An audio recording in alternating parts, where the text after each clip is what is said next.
And I thought this would be dry and boring and real scientific and tedious, and I'd be going, I feel like I'm in class. It was hilarious. Dr. Chen is just brilliant. Just he looks like he's got a zillion different credits, and he looks like he's 17. I don't know how he does that, but he led us through the history. Asian beauty. I thought it was the Elevate Skin Cream. It could be.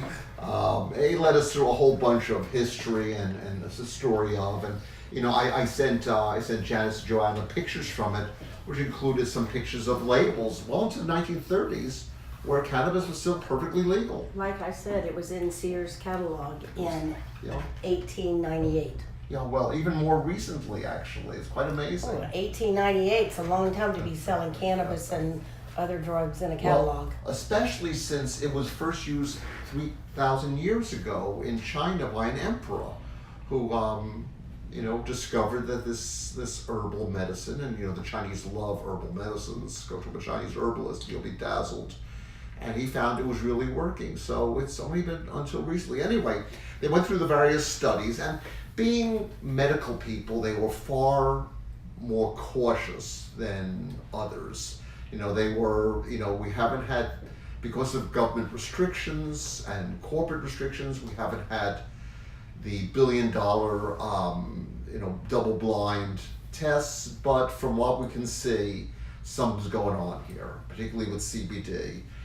And, it was good to hear that. And then the questions got very technical, and, they sort of lost me. But it's interesting how virtually everyone who comes in here, myself included, has a story of discovering medical cannabis through a health issue, which would include our current guest, Gay Gelman, founder, president, and CEO of Gelman Event Marketing, but also co-founder of the Upside Edibles, CBD Upside, and New Turf Consulting, dealing with cannabis edibles, marijuana edibles.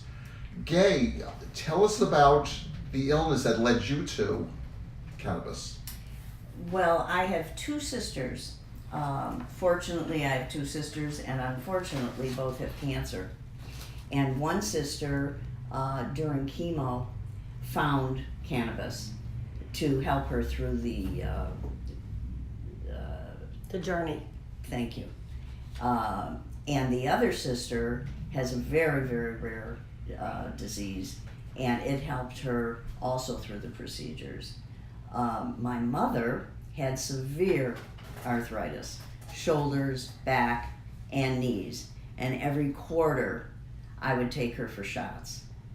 And the only thing that would have helped her really live a aging gracefully type of life would have been the cannabis. So when this fell into my lap, over dinner one night, someone said they were in it.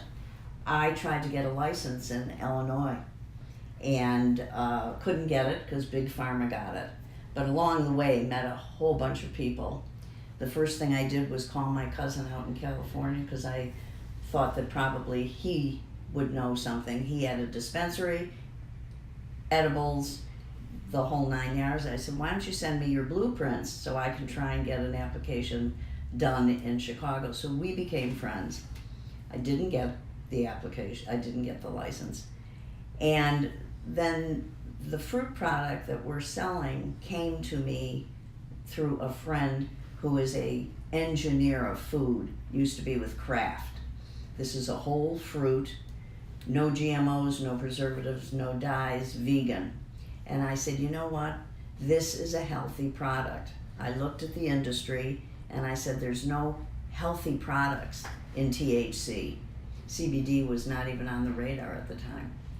And so we made a healthier product to counteract gummies, because as you know, with cancer and most of the diseases, they don't want sugar in their diet. No, I actually didn't know that. I did not realize that.